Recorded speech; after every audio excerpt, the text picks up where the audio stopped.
சில பேருக்கு மைண்டை யூஸ் பண்ணுறதுக்கு தோணவே தோணாது. சும்மாவே உட்காந்துருப்பாங்க, எதையும் யோசிக்க மாட்டாங்க.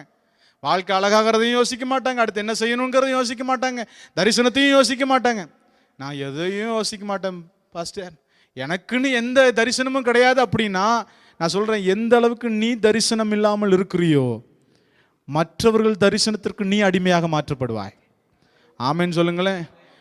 எந்த அளவுக்கு உனக்கு சொந்த வேலை இல்லாமல் இருக்குதோ அந்த அளவுக்கு நீ மற்றவர்களோட வேலை கூப்பிட்றப்ப பார்த்துருக்கீங்களா?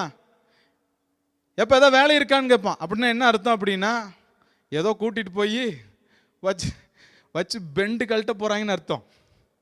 நான் சொல்கிறேன், அப்படி ஒருத்தன் உன்னை அடிமையாக்குறதுக்கு முன்பதாக நீயாக தரிசனம் உள்ளவனாய் மாறும் பொழுது கர்த்தர் உன்னை கொண்டு செய்ய வேண்டிய பெரிய பெரிய காரியங்கள் இந்த பூமியில் செய்யப்பட போகிறது. நீ உனக்கு தரிசனம் இல்லை என்றால், நான் சொல்றேன்,